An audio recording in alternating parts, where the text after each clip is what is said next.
Eu quero andar como ele andou, pisar nas pegadas que ele deixou.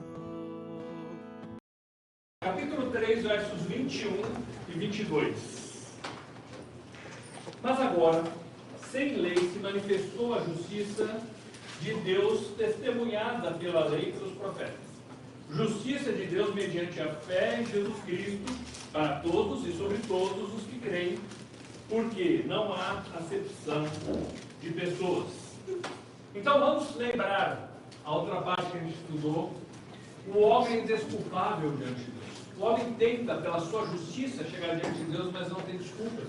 Porque ele é pecador, ele está longe de Deus, e a lei mostra que todos estão culpáveis diante de Deus, todos estão debaixo do pecado. Agora, a justiça de Deus é diferente. Não é baseada em nós, não é baseada no que fazemos, é baseada no que Cristo fez por nós. Então, Deus estabelece a justiça dele, baseada na perfeição de Jesus Cristo, na obediência de Jesus Cristo, e ele foi obediente até a morte e morreu por nós. E nós só recebemos essa justiça para a nossa vida quando nós cremos no que ele fez por nós. Por isso que nós nos apropriamos dela pela fé. A justiça de Deus é mediante a fé em Jesus Cristo. Não é qualquer fé. É a fé na pessoa de Cristo, no sacrifício de Cristo no nosso lugar. Verso 23. Por que a gente precisa disso? Pois todos pecaram e carecem da glória de Deus. E tem outra versão que eu gosto mais, que diz assim: destituídos estão da glória de Deus.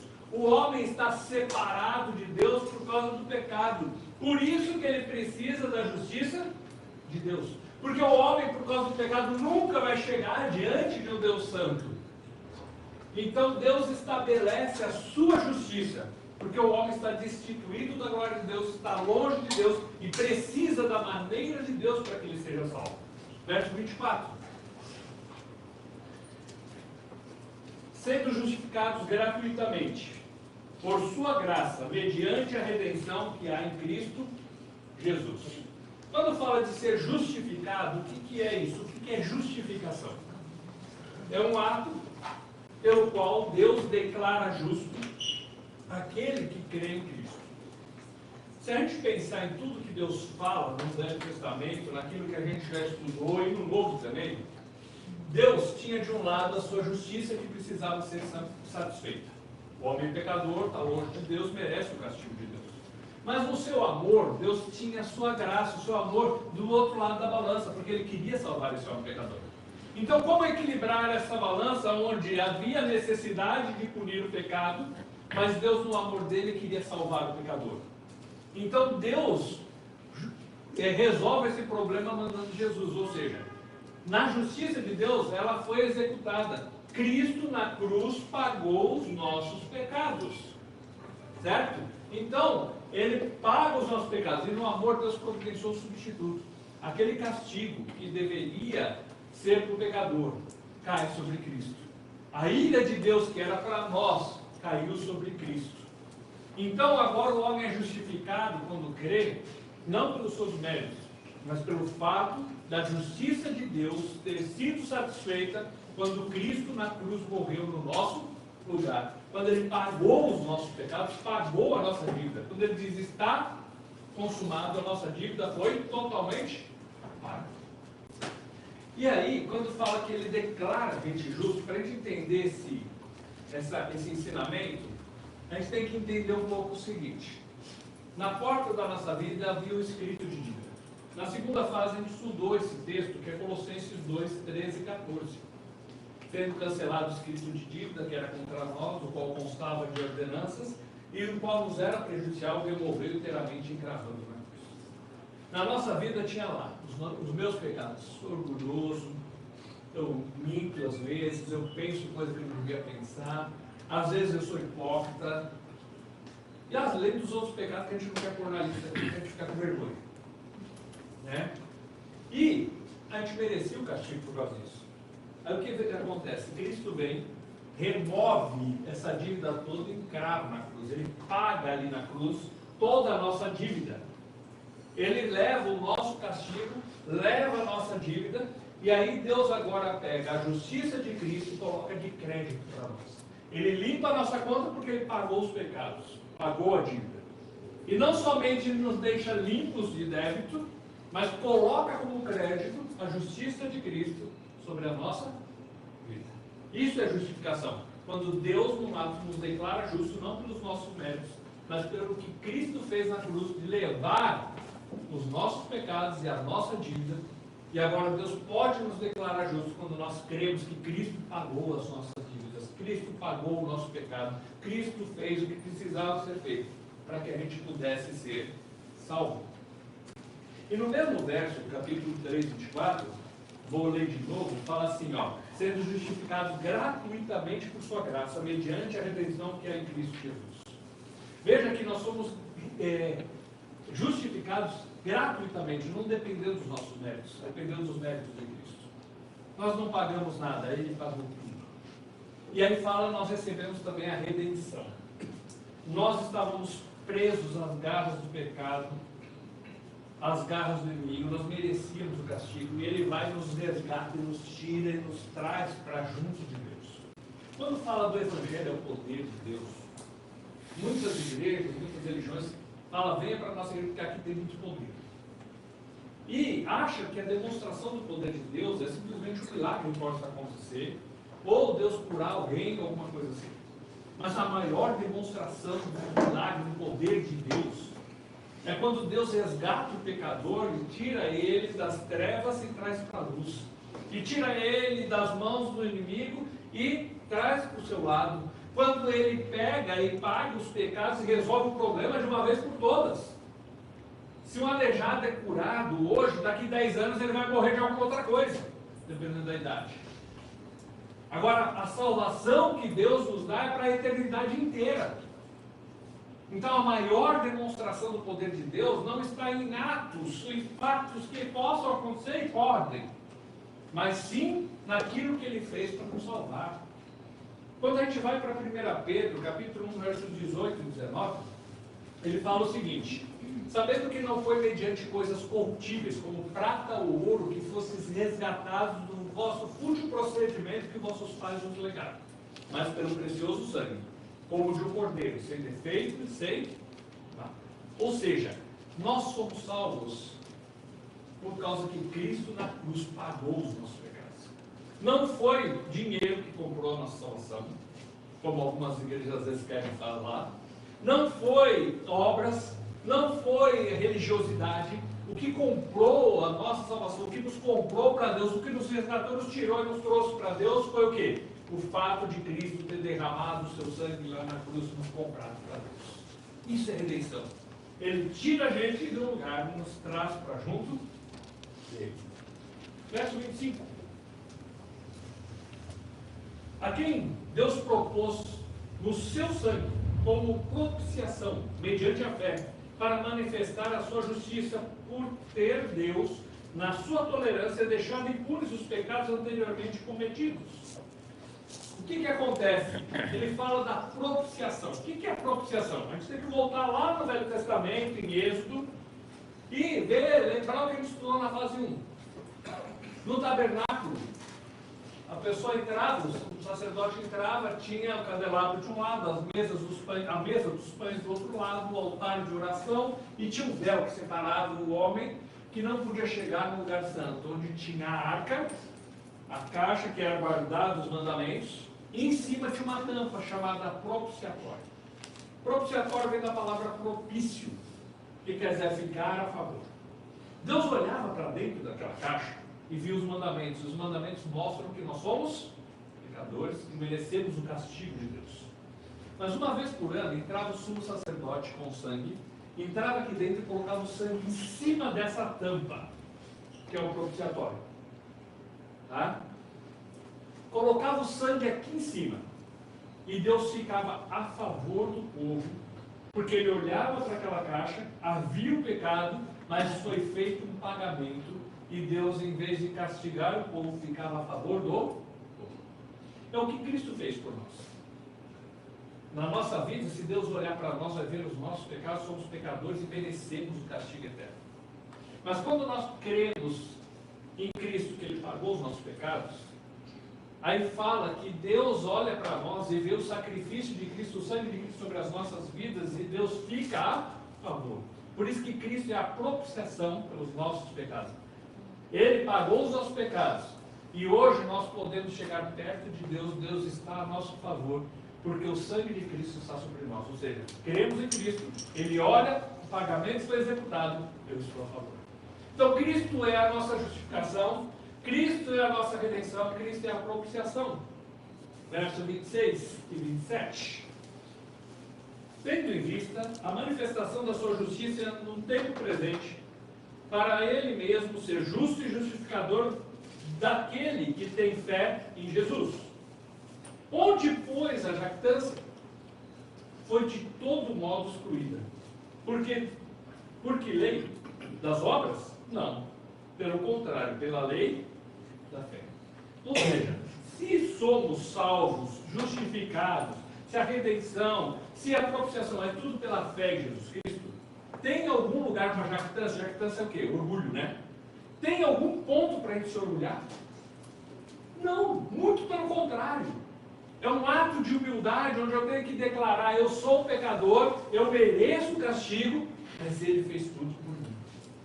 A salvação foi feita de tal modo que não podemos chegar em nenhum momento dela e dizer assim: eu consegui, eu fui o cara. Por isso que Deus excluiu as obras, porque senão eu ia me orgulhar achando que eu era melhor do que o outro. Eu não sou melhor que ninguém, mas Ele me salvou. Ele deu a vida por mim. Não tem lugar para orgulho, pelo contrário, tem lugar para humildade. Eu me arrependo dos meus pecados. Eu me arrependo daquilo que eu tentei fazer para resolver os problemas dos pecados. Eu me humilho e digo: Senhor, eu preciso de Ti. Algumas pessoas às vezes acham o seguinte: você dizer que você é salvo, que você tem certeza da vida eterna, é orgulho. Mas é o contrário.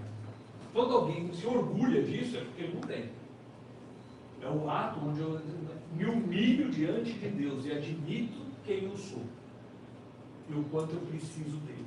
E me submeto ao sacrifício de Cristo e digo assim: foi por mim. Então não tem lugar para orgulho. É um ato de humilhação e eu me rendo a Deus. É mediante a fé em Jesus Cristo.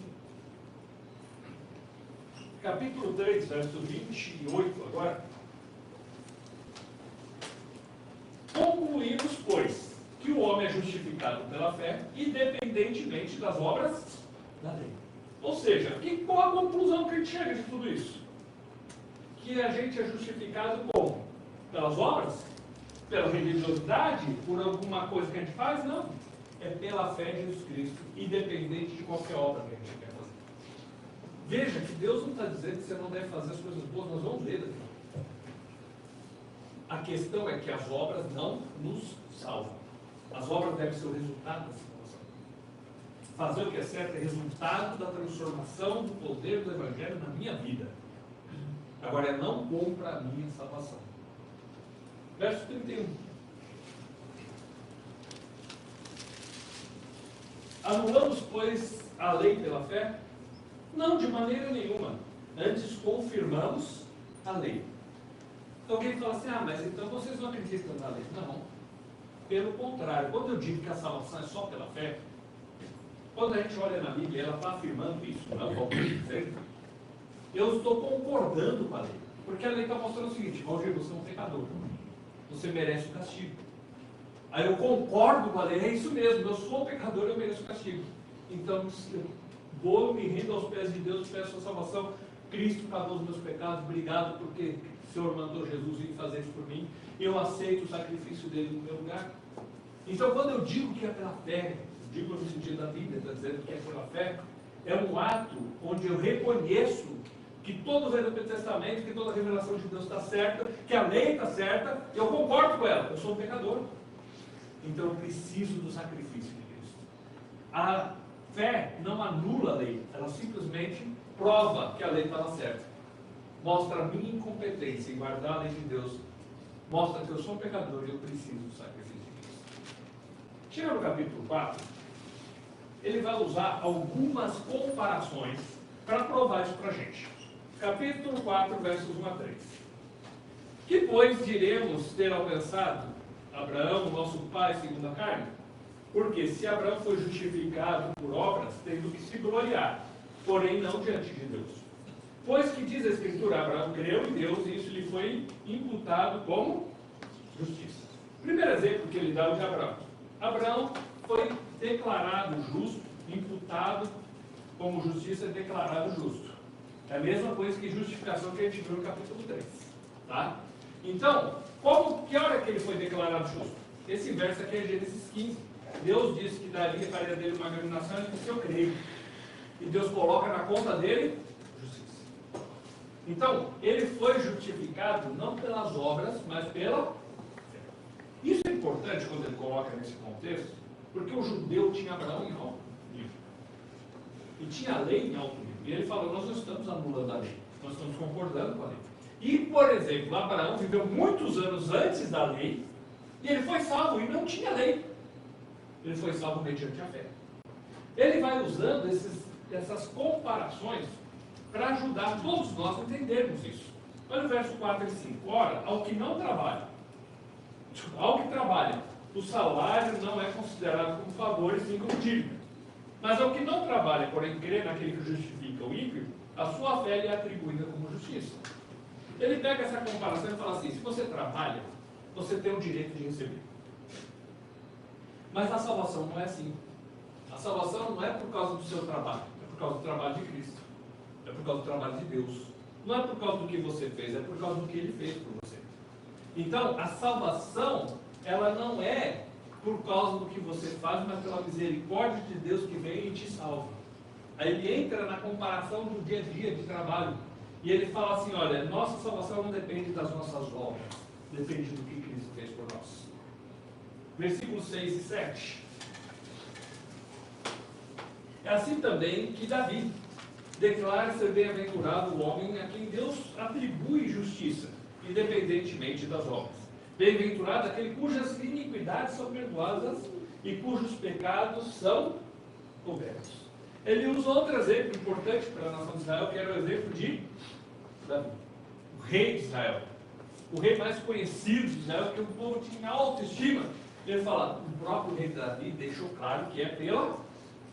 E por que ele discorre? Ele quer mostrar o seguinte, no Velho Testamento tem evidências e provas de que a salvação também lá, naquela época, não era pela lei, não era pelas obras, era pela fé. Sempre foi pela fé. Versículo 16. Essa é a razão porque provém da fé, para que seja segundo a graça, a fim de que seja firme a promessa para toda a descendência, não somente ao que está no regime da lei, mas também ao que é da fé que teve Abraão, porque Abraão é pai de todos nós. Ele fala assim, isso está deixando claro para a gente o quê? Que provém da fé, que é pela graça, é favor que eu não mereço. Abraão foi salvo assim, Davi foi salvo assim, falou assim, o Velho Testamento inteiro fala disso para a gente. Versículo 18. Abraão, esperando contra a esperança, creu, para vir a ser o pai de muitas nações, segundo o que foi dito, assim será a tua descendência. Abraão não tinha motivo nenhum para acreditar no que Deus falou. Ele já estava avançado em idade, a mulher dele já estava avançada em idade. Abraão, ele sabia que humanamente ele não teria filhos. E Deus disse, eu vou fazer de você uma grande nação, e ele acreditou. Isso não dependia dele, das obras dele, dependia do quê? Do que Deus fizesse, do milagre que Deus podia fazer. Porque ele, por si, não conseguiria nunca. Versos 20 e 21. Não duvidou por incredulidade da promessa de Deus, mas pela fé fortaleceu, dando glória a Deus, estando plenamente convicto de que ele era poderoso para cumprir o que prometera. Isso daqui é muito interessante porque Deus é poderoso para cumprir aquilo que ele prometeu. Ele prometeu um filho para Abraão e Deus poderosamente deu um filho para Abraão. A mesma coisa para nós. Deus prometeu a vida eterna. Não depende do que a gente é, fez ou fala. Se a gente crê em Cristo, Ele prometeu, Ele é poderoso para... Versículos 22 a 25. 22 a 25. Por isso, pelo que isso lhe foi imputado para a justiça. E não somente por causa dele está escrito que lhe foi levado em conta, mas também por nossa causa, posto que a nós igualmente nos será imputado, a saber, a nós que cremos naquele que ressuscitou dentre os mortos a Jesus, o nosso Senhor, o qual foi entregue por causa das nossas transgressões e ressuscitou por causa da nossa justificação. Então, o que aconteceu com Abraão serve de prova para nós. O Deus que era poderoso para cumprir o que prometeu, Ele é poderoso para cumprir o que prometeu. Não depende das nossas obras, depende de Deus, que ressuscitou Jesus Cristo. Esse Jesus que foi entregue por causa das nossas transgressões. E quando nós cremos nele, Deus é poderoso para cumprir o que prometeu. Capítulo 5, verso 1. Justificados, pois, mediante a fé, tenhamos paz com Deus por meio do nosso Senhor Jesus Cristo. Veja que antigamente nós éramos inimigos de Deus. E agora, pela fé em Cristo Jesus, nós somos justificados. Ou seja, Deus coloca na nossa conta a justiça de Cristo, declarados justos pela fé. Não é pela placa da igreja, não é por um líder religioso, é pela fé em Jesus Cristo. Nós somos justificados e nós temos paz com Deus. Ou seja, nós podemos chegar na presença de Deus, nós temos acesso a Deus, nós podemos contar com Ele, nós somos amados por Deus. Versículo 2. Por intermédio de quem obtivemos igualmente acesso, pela fé, a essa graça na qual estamos firmes, gloriamo-nos na esperança da glória de Deus. Nós temos um acesso a Deus pela fé, acesso à salvação pela fé, acesso a essa graça pela fé. Versículo 6. Porque Cristo, quando nós éramos fracos, morreu a seu tempo pelos ímpios. Interessante que Ele morreu por nós quando nós não tínhamos nada para fazer para nos salvar. A gente era incompetente, incapaz de nos salvar. A gente iria para o inferno. Ele morreu por nós quando éramos fracos. Não tinha nada de bom para oferecermos para Ele, mas Ele nos amou e morreu no nosso lugar. Olha o verso 8. Mas Deus prova o seu próprio amor para conosco pelo fato de ter Cristo morrido por nós, sendo nós ainda pecadores. Quando Ele morreu por nós, nós o ofendíamos. Nós éramos pecadores, nós quebrávamos a sua lei, nós fazíamos coisas que deixavam Ele triste, mas Ele deu a vida por nós. Aí está a prova do amor dele. Ele não esperou a gente ficar bonzinho para nos amar. Ele nos amou quando nós o ofendíamos. Versículo 9. Logo, muito mais agora, sendo justificados pelo seu sangue, seremos por ele salvos da ira. Se Ele deu a vida por nós quando éramos pecadores, agora que fomos justificados, agora que cremos nele e fomos justificados, Ele vai nos salvar da ira, Ele vai nos salvar do inferno, Ele vai nos levar para a sua presença. A salvação é garantida pela promessa dEle. Olha o versículo 10. Porque se nós, quando inimigos, fomos reconciliados com Deus, mediante a morte do seu Filho, muito mais, estando já reconciliados, seremos salvos pela sua vida. Cristo morreu, nós éramos inimigos. Ele pegou e deu a vida por nós. E agora, pela fé, nós temos esse acesso a Deus. Nós somos salvos e agora somos salvos pela sua vida, pelo que Ele fez por nós e não pelo que nós fazemos. Versículo 11. E não apenas isso, mas também nos gloriamos em Deus, por nosso Senhor Jesus Cristo, por intermédio de quem recebemos agora a reconciliação. Então, o que é reconciliação? Nós éramos inimigos de Deus, estávamos longe de Deus e fomos reconciliados com Ele. Temos paz com Deus, como disse no verso 1. Veja que, olha o que Cristo fez. Vamos recapitular rapidinho o que a gente já estudou. Nós estávamos separados de Deus, éramos indesculpáveis, julgados pela lei, condenados, merecíamos o inferno, destituídos da glória de Deus. Cristo veio e paga os nossos pecados. E aí o poder do Evangelho. Aquele que ofendia a Deus, que era culpado, agora seu pecado é perdoado e ele é declarado justo diante de Deus. Aquele que estava preso nas trevas, no pecado, preso nas garras do inimigo, é tirado, poderosamente transportado para perto de Deus. Aquele que merecia o castigo, agora vem o Senhor, coloca o sangue sobre ele, quer dizer, o sangue de Cristo derramado, ele é a propiciação pelos nossos pecados. Deus está a nosso favor. E agora, aqueles que eram inimigos de Deus, o poder de Deus transforma a gente em amigos de Deus, nos aproxima de Deus. É tudo isso que ele fez. A gente recebe tudo isso de uma vez só. Mas a gente não para pensar em cada um desses pontos que nós vamos recebendo à medida que nós entendemos o que Cristo fez no nosso lugar e colocamos a nossa fé nele. Versículo 12. Portanto, assim como por um só homem entrou o pecado no mundo e pelo pecado a morte, assim também a morte passou a todos os homens, porque todos pecaram. Aí ele faz assim, aí é interessante o ciclo que ele vai usando. O Evangelho é o poder de Deus. Nós somos culpados e ele vai mostrando isso. O que Cristo fez por nós para resolver esse problema aqui. A gente agora é reconciliado. Aí ele volta. Lembra que a gente foi separado de Deus. Que na época que Adão comeu aquele fruto, por causa do pecado, entrou o pecado no mundo, entrou a morte no mundo.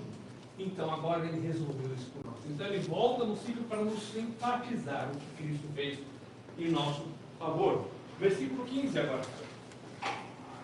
Todavia, não é assim o dom gratuito como ofensa. Porque se pela ofensa de um só morreram muitos, muito mais a graça de Deus e o dom pela graça de um só homem, Jesus Cristo, foram abundantes para muitos. Ou seja, entrou o pecado no mundo. Agora, o que Cristo fez resolveu muito mais do que aquilo que se foi perdido lá no Jardim do Éden. Ele veio e resolveu aquilo que ninguém podia resolver. Versículo 19. Falo como homem, por causa da fraqueza. Opa, pulou uma folha, desculpa aí. Porque, como pela desobediência de um só, muitos se tornaram pecadores, assim também, por causa da obediência de um só, muitos se tornarão justos. Ou seja, Adão desobedeceu, o homem é culpado, separado de Deus, a morte passou para todos os homens. Todos são culpados pelos seus atos também, não só pelo que Adão fez, né? Aí fala-se agora pela obediência de um, nós podemos chegar diante de Deus. Nós podemos chegar diante de Deus não por causa da nossa obediência, porque nós somos desobedientes. Nós podemos chegar na presença de Deus por causa da obediência de Jesus.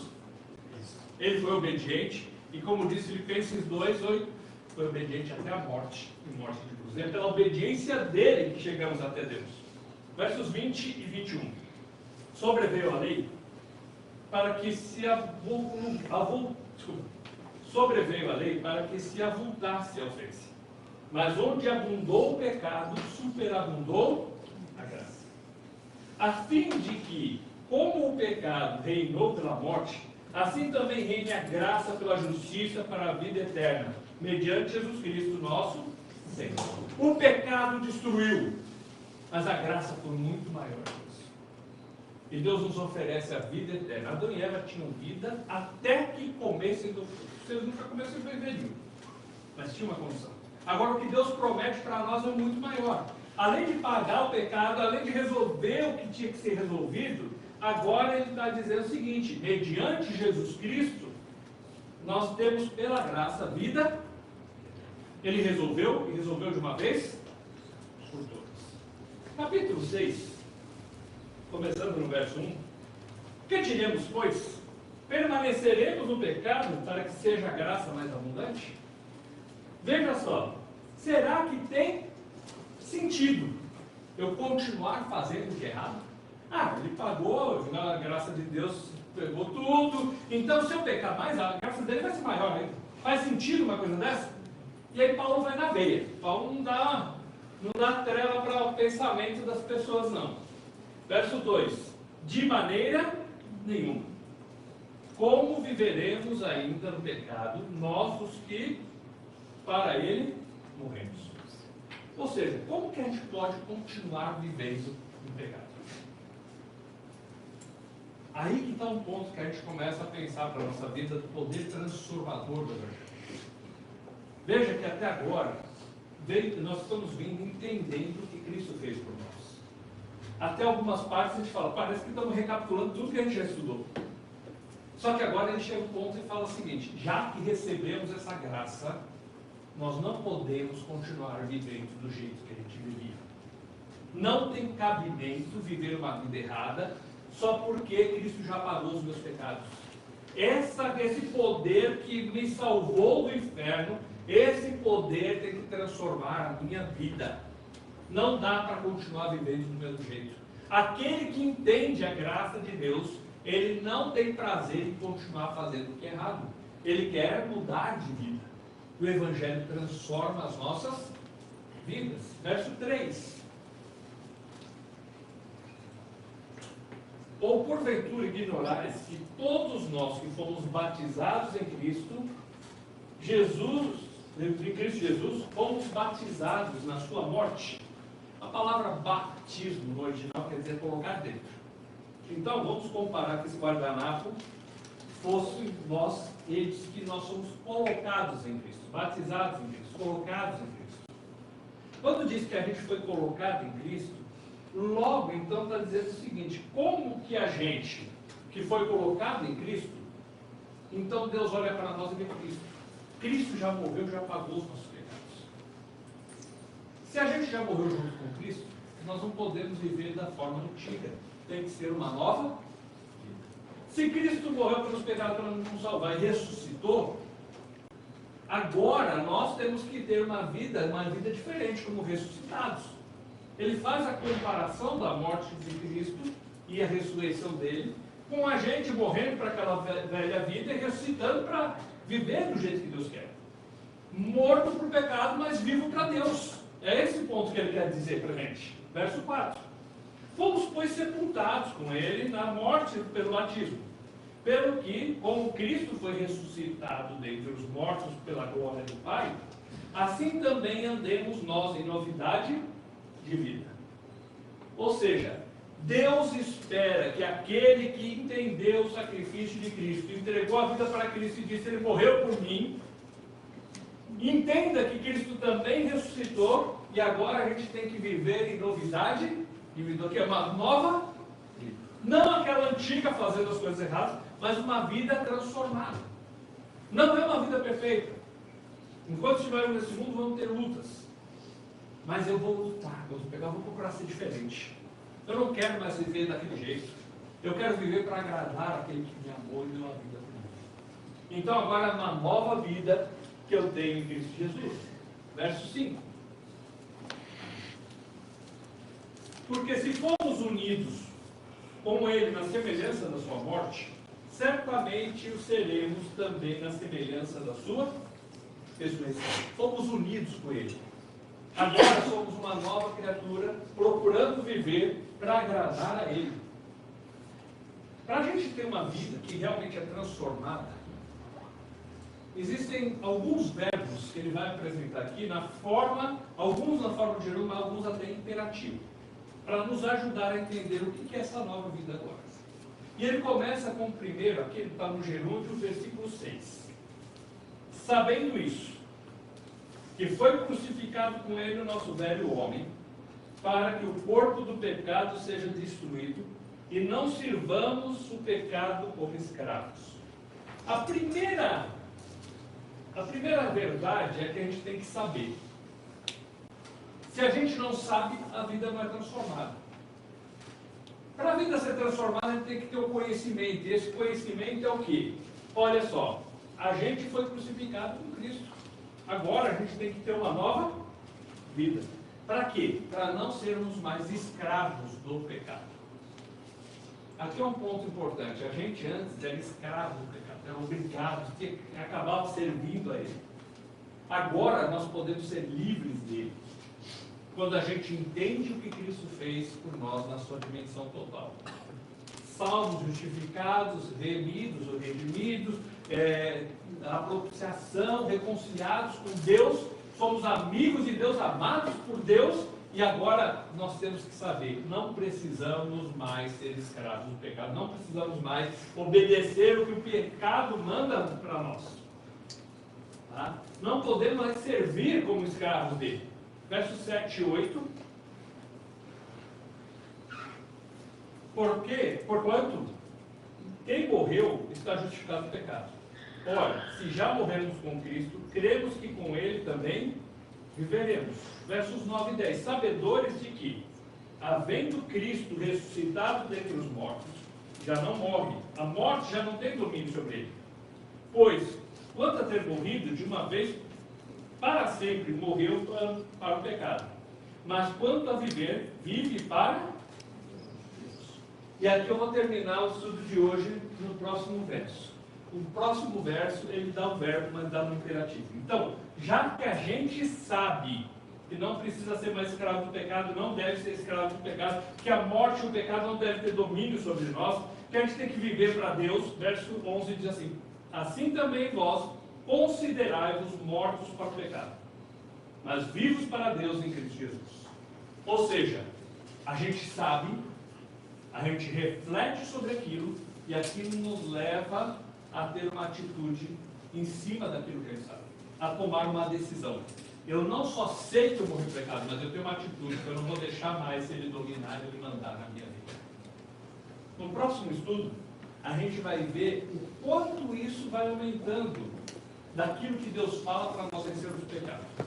Além disso, a gente vai ver o seguinte: mas às vezes a gente se pega lutando em alguns dilemas e pensa assim, puxa, eu sou miserável, às vezes eu não consigo vencer.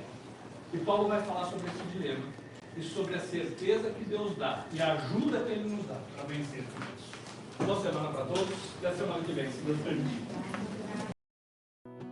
Eu quero andar como Ele andou, pisar nas pegadas que Ele deixou. Eu quero olhar como Ele olhou, olhar sem maldade, com os olhos do amor. Eu quero viver como Ele aqui, com os olhos nos céus e as mãos